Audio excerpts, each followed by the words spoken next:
the massive space station at Kepler 44 to be hummed with its usual busy energy.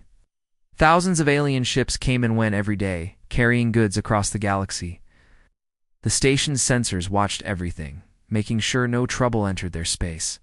But today, something different happened. A strange reading appeared on the screens. The duty officer, a tall blue-skinned alien named Vex, stared at the data with growing concern. The energy signature was unlike anything in their vast database. It wasn't Zephyrian technology, or even the advanced hegemony designs. This was something entirely new. "What is that?" Vex muttered, his three eyes blinking rapidly as he tried to make sense of the readings. Space itself seemed to twist and bend at the edge of the system. Reality warped like water, creating ripples that made the station's most sensitive equipment scream warnings. Then, as suddenly as it began, the distortion stopped. Where empty space had been moments before, now sat a ship. The vessel was breathtaking and terrifying at the same time. Its hull was dark as midnight, seeming to absorb light rather than reflect it. Strange symbols covered its surface, ancient markings that the station's computers couldn't identify. The ship's design was smooth and organic, like it had been grown rather than built. Energy pulsed along its surface in patterns that hurt to look at directly. "Sir, we're receiving a transmission," called out another officer, her voice shaking.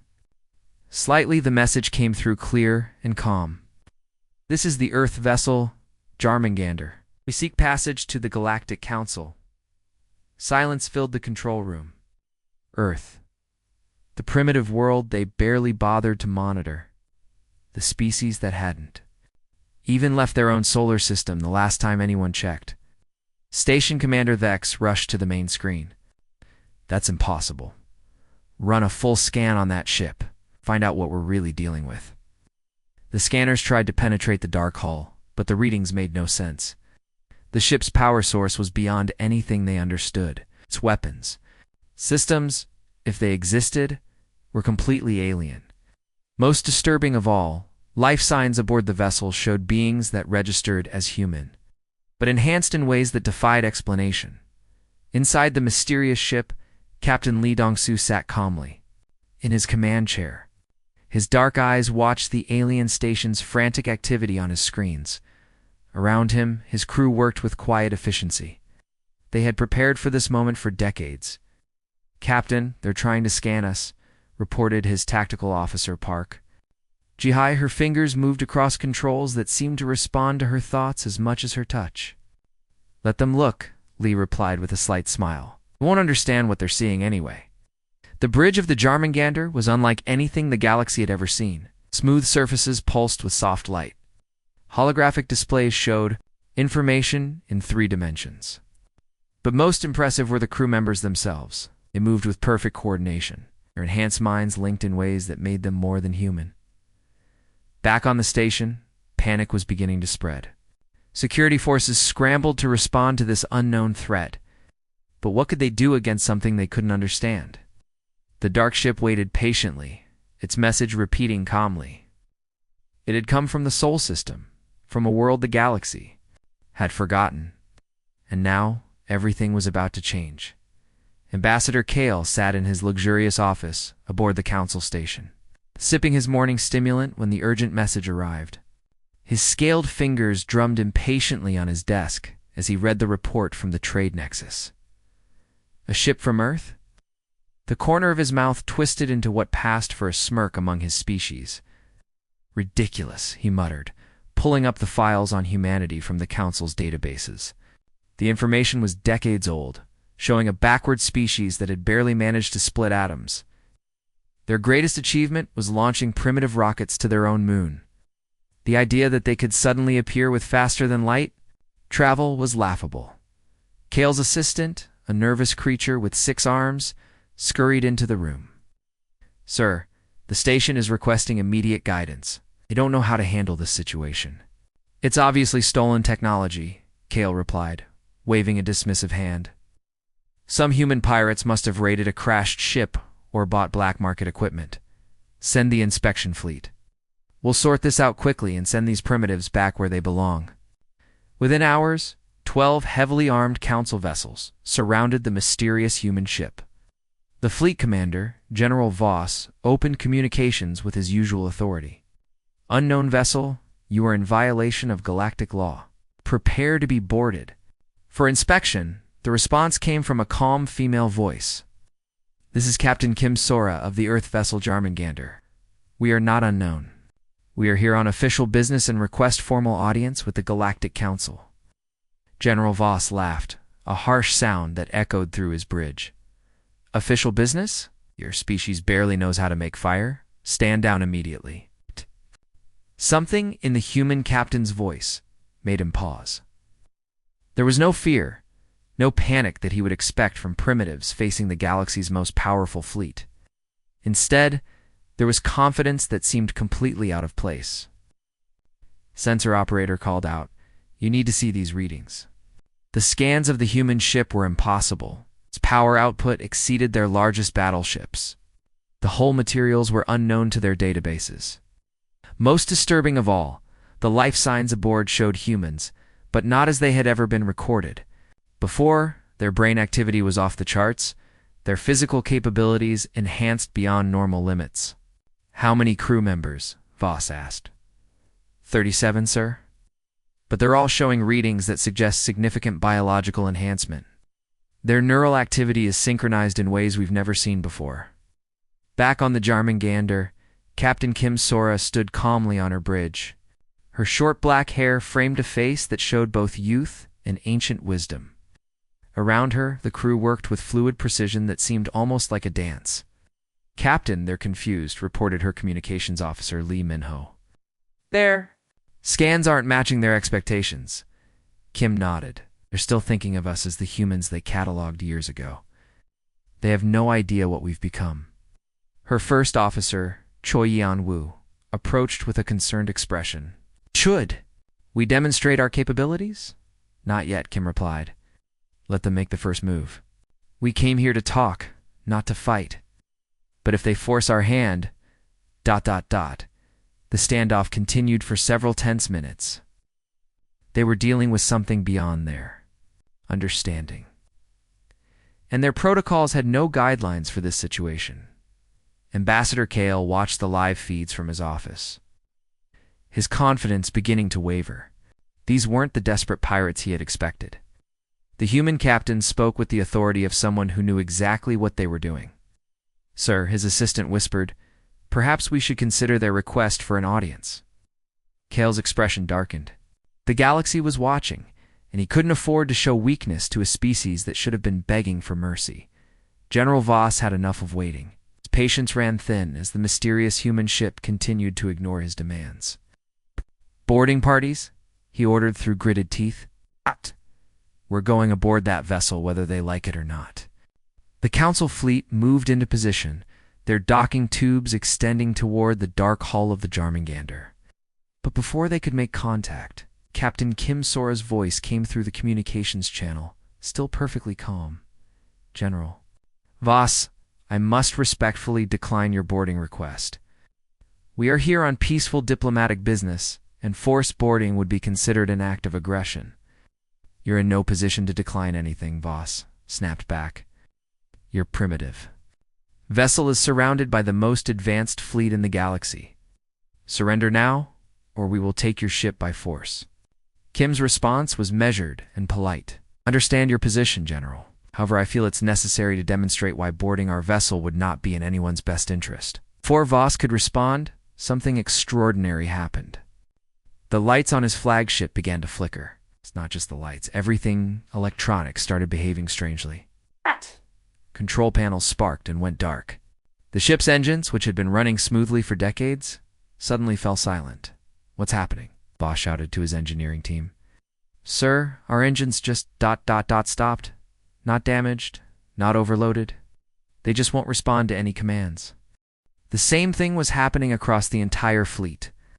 12 of the most advanced warships in the galaxy sat motionless in space, their crews frantically trying to restart systems that had simply decided to stop working, deep in the engineering. Bay of the JÖRMUNGANDR, Park Jin-woo, sat surrounded by displays that pulsed with otherworldly energy. His eyes had taken on a faint blue glow, as his enhanced nervous system interfaced directly with the ship's systems. What he was doing shouldn't have been possible, reaching out across space to touch the alien vessel's computers with nothing. But his mind, systems offline across all 12 ships, he reported calmly to Captain Kim. No permanent damage, just a gentle shutdown. The panic in the Council fleet was immediate and total. These were warriors who had fought across the galaxy, but they had never encountered anything like this. Their weapons wouldn't power up. Their shields were down. Even their communication systems were being selectively jammed. Captain Kim's tactical officer, Yoon Hana, spoke softly. They're trying to activate their emergency protocols. Let them, Kim replied. But make sure their distress signals don't get through. We don't want to cause a galaxy-wide panic just yet. On the flagship, General Voss was experiencing something he had never felt before: complete helplessness. His most trusted weapons were useless chunks of metal. His engines were silent. Even the life support system seemed to be running on the human's goodwill. Sir, his communications officer said in a shaking voice, we're receiving another transmission. From the human ship. Kim's voice came through crystal clear. General, I hope this demonstration helps you understand our position. We have not damaged your ships or harmed your crews. Your life support remains fully functional, and your vessels are in no danger. However, I think it's now clear that traditional methods of negotiation may not apply to this situation. The engineering. Displays on the human ship showed every system of every Council vessel. Park Jin-woo's enhanced mind was monitoring their heartbeats, their oxygen levels, even the stress hormones in their bloodstreams. He could control their ships more completely than their own crews. We are not here as conquerors, Kim continued. We are here as representatives of Earth, seeking peaceful dialogue with the Galactic Council. But as you can see, we are not the primitive species your records describe. We have evolved, General. We have been watching the galaxy for a very long time. The silence that followed was deafening. 12 elite warships hung motionless in space. Their crews realizing that everything they thought they knew about humanity was wrong. The demonstration had lasted less than 5 minutes, but it had changed everything. Captain Kim looked out at the disabled fleet with a mixture of sadness and determination. We hoped it wouldn't come to this, but sometimes actions speak louder than words. The emergency alarm blared through the galactic Council chambers as representatives from hundreds of worlds rushed to their seats. The massive hall, which usually echoed with the civilized debates of galactic politics, now buzzed with panic and confusion. Prime Chancellor Drex slammed his gavel repeatedly, trying to restore order. Silence. He roared, his voice amplified. Across the chamber, we will address this crisis systematically.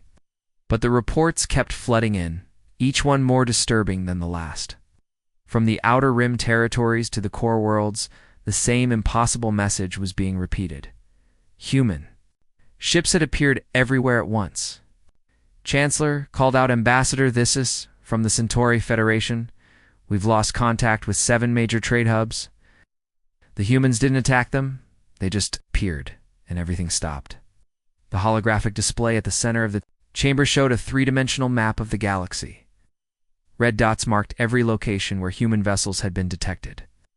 There were dozens of them, scattered across thousands of light years, all arriving at exactly the same time. Is this possible? Demanded Counselor Vex from the outer colonies. Our intelligence reports show Earth as a backwards planet with primitive technology. They don't even have proper space travel. Chief Intelligence Officer Zara stepped forward, her usually confident demeanor replaced by obvious worry. Sir, our files on humanity are apparently ... outdated.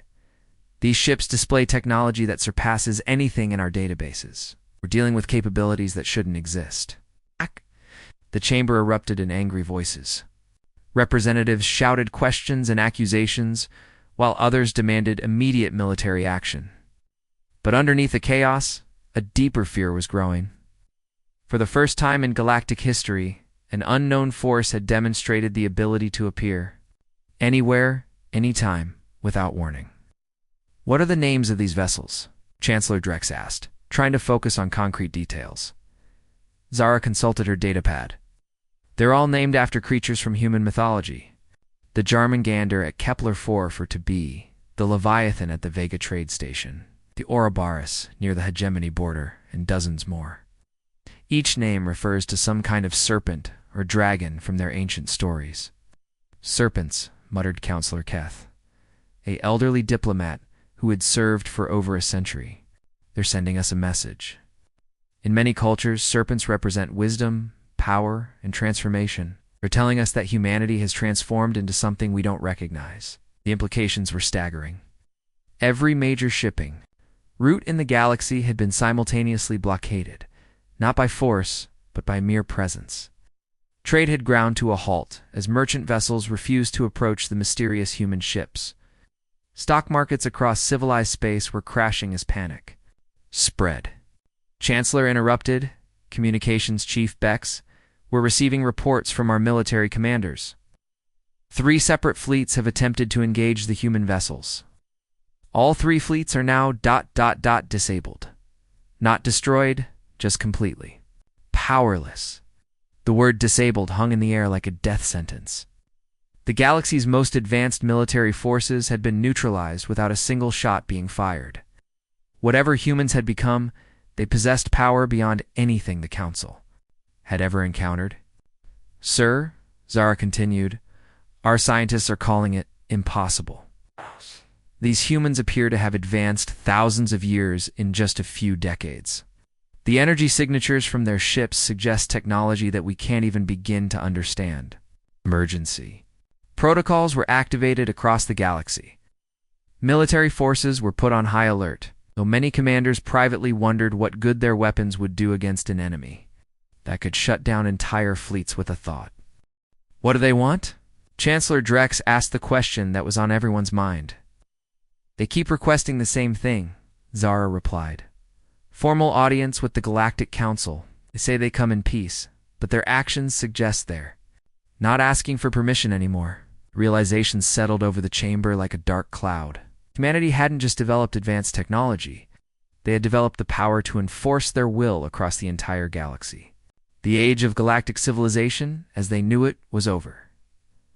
For the first time in recorded history, the Galactic Council faced a species that could dictate terms to them. The massive council chamber fell silent as Captain Kim Sora's image appeared on every screen across the galaxy. Her calm face looked out at billions of beings who had never seen a human before. Yet somehow she seemed familiar, like someone they had known their entire lives but never met. Honored members of the Galactic Council, Kim began, her voice carrying clearly through the chamber's acoustics, I am Captain Kim Sora of the Earth vessel JÖRMUNGANDR. I speak not just to you, but to every being listening across the galaxy. Chancellor Drex leaned forward in his chair, studying this human who had managed to paralyze galactic civilization without firing a single shot. She looked so ordinary, 2 arms, 2 legs, a face that showed intelligence, but nothing supernatural. Yet something about her presence commanded attention. You wonder how we achieved what your scientists call impossible, Kim continued. Think we stole technology or discovered some ancient artifact? The truth is far simpler and far more profound. She paused, letting her words sink in before continuing. 300 years ago, humanity took its first steps into space. Your records show this correctly. What your records don't show is what happened next. On the bridge of the JÖRMUNGANDR, Navigation Officer Cho Minho sat at his station, his hands moving over controls that seemed to respond to his thoughts. Around him, the ship's true systems were beginning to activate, not the crude mechanical interfaces the galaxy expected, but something that blended technology with consciousness itself.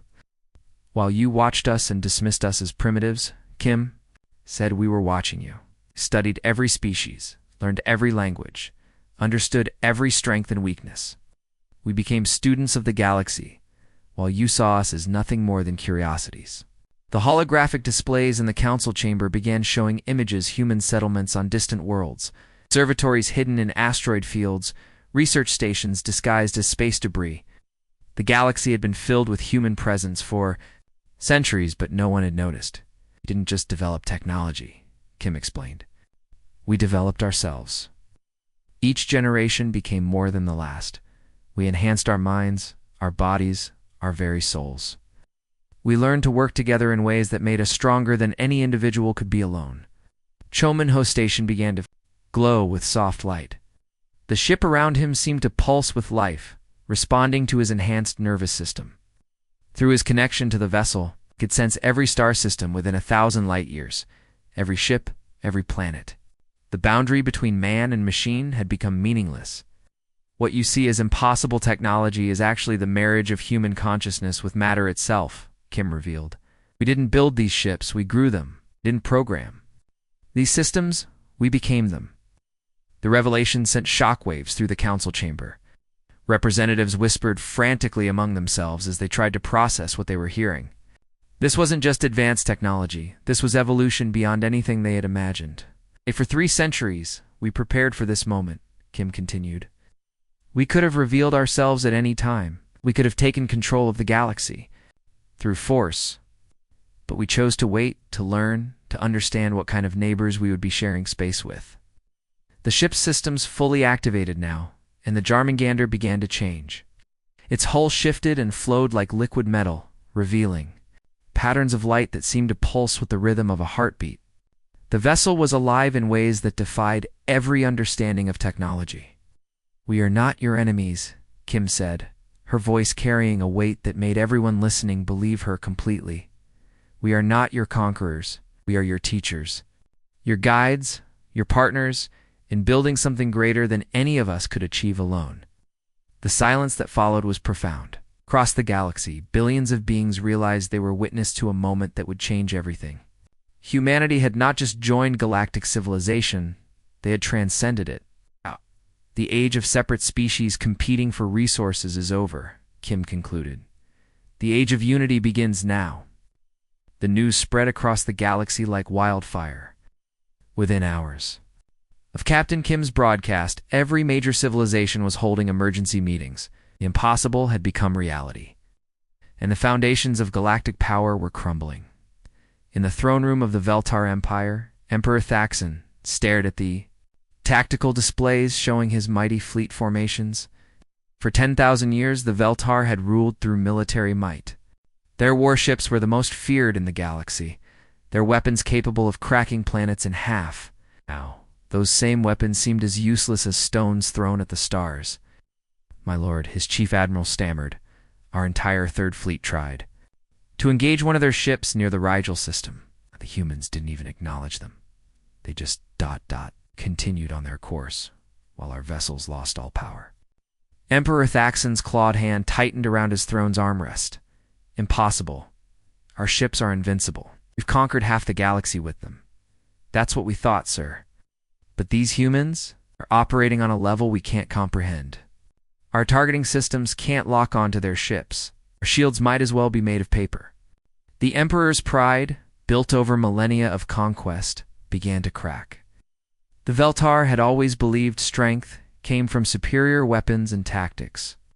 But what did strength mean when your enemy could simply turn off your engines with a thought? Meanwhile, in the crystalline towers of the collective, beings of pure energy were experiencing something they had never felt before: doubt. The crystalline collective had evolved beyond physical forms centuries ago, becoming creatures of light and consciousness. They had always considered themselves the most advanced species in the galaxy. "The humans have achieved something we thought impossible," whispered Elder Zeph, his crystalline form flickering with uncertainty. "They've kept their physical bodies while transcending the limitations of matter. How is this possible?" The collective had spent eons trying to shed their physical existence, believing it was the only path to true evolution.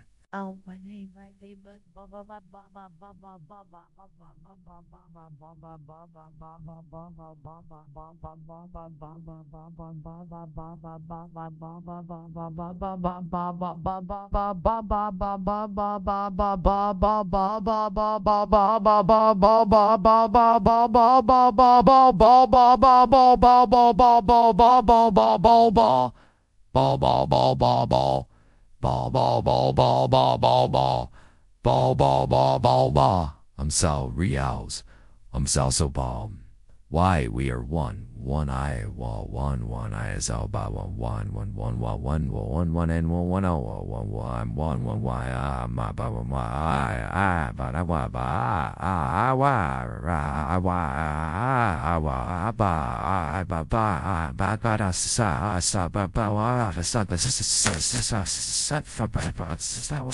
had found a different way. They had enhanced their bodies instead of abandoning them. They had become something that was both physical and transcendent at the same time. We've been trapped in our own understanding, another elder admitted. We thought evolution meant leaving the physical world behind. But these humans have shown us that evolution can mean embracing both worlds simultaneously. The silence was spreading to every corner of the galaxy. It's the Hegemony Council, which had ruled through political manipulation for centuries, discovered that their carefully crafted alliances meant nothing against beings who could appear anywhere at will. The Trade Federation found their economic power worthless when humans could shut down entire star systems without damaging a single ship. On the research station of the Academy, the galaxy's greatest scientists gathered around holographic displays showing human technology. Dr. Vex, who had spent his entire career studying advanced civilizations, stared at the data with growing amazement. "They've solved every problem we've been working on for millennia," he said quietly. Energy generation, faster than light travel, consciousness integration, biological enhancement. They've done it all, and they've done it better than we ever imagined possible.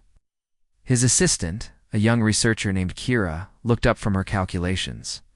"Sir, according to these readings, they're not just using technology, they've become technology. The boundary between the human operators and their ships has completely disappeared." The realization was hitting species after species. The humans hadn't just developed advanced technology, they had evolved into something beyond the galaxy's understanding. They had been living among the stars for centuries, watching, learning, growing stronger while everyone else remained static. In the depths of space, ancient species that had remained hidden for millions of years began to stir. The Watchers, being so old they remembered when the galaxy was young, sent out a single message. The time of change has come. The apex has revealed itself. One by one, the galaxy's great powers began to understand a terrible truth. Humanity hadn't suddenly appeared as a threat, they had always been there. Patient and growing, waiting for the right moment to reveal themselves. The galaxy's civilizations had been living in a universe where the most powerful species was hiding in plain sight. The silence that followed this realization was deafening. The age of galactic politics as they knew it was over. The alliance formed in desperation. 5 of the galaxy's most powerful civilizations put aside centuries of rivalry to face what they saw as the ultimate threat. The Veltar Empire contributed their massive battleships. The Hegemony brought their advanced shields. The Crystalline Collective offered their energy weapons. The Trade Federation provided their fastest cruisers, and the Outer Colonies sent their best pilots. Admiral Korax of the Veltar stood on the bridge of his flagship, staring at the largest military force ever assembled in galactic history. 3,000 ships from dozens of species, all united by fear and determination. Around him, his officers worked frantically to coordinate the attack. "Target the human ship called JÖRMUNGANDR first," he commanded. "If we can destroy their flagship, the others might surrender." The massive fleet moved into position around the dark human vessel. Captain Kim Sora watched their approach calmly from her bridge, her crew maintaining their usual quiet efficiency. She felt genuine sadness at what was about to happen. Captain reported her tactical officer, Lee Jae-sung. They're powering up weapons across the entire fleet. 3,000 ships, all targeting us. Kim nodded slowly. They're scared. They don't understand what we are, so they're trying to destroy us. It's a natural reaction. The first wave of attacks came like a storm of light. Plasma cannons, particle beams, and fusion torpedoes all converged on the JÖRMUNGANDR's position. The alien fleet expected to see the human ship vaporized instantly. Instead, something impossible happened. The attacks passed right through the vessel as if it wasn't there. The JÖRMUNGANDR had become translucent, existing in a state between matter and energy that made it untouchable. What's happening? Admiral Korek shouted as his sensors showed the human ship was still there, completely undamaged. Communications Officer Yunhana smiled sadly as she watched the alien fleet's confusion. Her enhanced nervous system was connected to the ship's temporal systems, allowing her to manipulate time itself around the vessel. From the aliens' perspective, the ship was phasing in and out of existence, but in reality, it was simply moving between different time streams. Second wave. All ships fire, Korex ordered desperately. This time the human ship didn't even bother to dodge. The energy beam struck its hull and simply absorbed into it, making the vessel glow brighter instead of causing damage. The JÖRMUNGANDR was feeding on the attacks, converting hostile energy into power for its own systems. Sir, his sensor officer reported with a shaking voice, their ship is actually getting stronger. Every attack is making it more powerful. The battle, if it could be called that, lasted exactly 17 minutes. The human ships didn't fight back with conventional weapons. Instead, they demonstrated abilities that rewrote the laws of physics. Ships that could exist in multiple dimensions simultaneously. Vessels that could reverse the flow of time around themselves. Technology that could reach into the minds of enemy crews and simply convince them to stop fighting. Captain Kim watched as one by one, the alien warships powered down their weapons. Not because they were damaged, but because their crews suddenly understood the futility of their actions. The human ships weren't just technologically superior, they were operating on a level of reality that made conventional warfare meaningless. Lee Jae-soon reported, the entire fleet has ceased hostilities. They're requesting permission to withdraw. Kim nodded to Yunhana, who opened a channel to the alien fleet. Her voice carried across space to thousands of ships, reaching every crew member simultaneously. We did not come to conquer, she said gently, came to reveal. You have seen what we are capable of, but more importantly, you have seen what we choose not to do. We could have destroyed your entire fleet in seconds. Instead, we chose to show you that destruction is not our way. The silence that followed was profound. Admiral Korek stared at his instruments, realizing that his most powerful weapons had been useless against beings who operated beyond the normal rules of existence. We are not your enemies, Yunhana continued. We are your neighbors, your partners in building a better galaxy. Today's demonstration was necessary, but we hope it will be the last time we need to prove our capabilities through force. The alien fleet began its withdrawal, but the real battle was just beginning. The battle for understanding in a galaxy that had just discovered it was sharing space with gods. The changes began within days of the failed attack on the human fleet. Across the galaxy, conflicts that had raged for centuries simply stopped. The Veltar Empire, which had been locked in a bitter war with the hegemony for over 200 years, suddenly found their ancient hatred seemed pointless. What was the use of fighting over territory when beings existed who could appear anywhere at will? Emperor Thaxon sat in his war room, staring at battle plans that now seemed like children's drawings. His generals shuffled nervously, waiting for orders that would never come. The Emperor's voice was quiet when he finally spoke. Call off the offensive against the hegemony worlds, he said. Send a message to their leadership. We want to discuss peace terms. His chief general couldn't hide his shock. My lord, we've been fighting them for generations. Our ancestors died for this cause. Our ancestors never had to face beings who could stop time itself, the Emperor replied. Everything has changed. We need to adapt or become extinct. Similar conversations were happening across the galaxy. The Trade Federation, which had spent decades manipulating smaller civilizations through economic pressure, suddenly found themselves offering fair deals to everyone. The Crystalline Collective, who had refused to communicate with lesser physical beings for millennia, began reaching out to other species with offers of cooperation. Captain Kim Sora stood in the observation deck of the JÖRMUNGANDR, watching the transformation unfold through the ship's sensors. Her crew had become the galaxy's unofficial peacekeepers, not through force, but simply by existing. Their presence alone was enough to make warring factions reconsider their actions. Captain, her first officer, Park Hyun-soo, approached with a data tablet. We're receiving over 3,000 requests for mediation services. Species that have never spoken to each other are asking us to help negotiate treaties. Kim smiled softly. The fear is wearing off. They're beginning to understand that we're here to help, not to rule. The transformation wasn't just political, it was cultural. Ancient prejudices that had divided species for millions of years began to crumble. The proud Veltar, who had always believed military strength was the only measure of worth, started valuing scientific cooperation. The hegemony, masters of political manipulation, began practicing genuine diplomacy. On the research station of the Academy, scientists from dozens of species worked together for the first time in galactic history. Dr. Vex found himself collaborating with former enemies, sharing knowledge that had been jealously guarded for centuries. It's remarkable, he told his assistant Kira. When you realize that none of your technology matters against beings who can manipulate reality itself, you start focusing on what you can actually contribute to the galaxy. The economic changes were equally dramatic. Trade routes that had been disrupted by warfare for decades reopened overnight. The galaxy's economy began to flourish as resources flowed freely between worlds that had been cut off from each other for generations.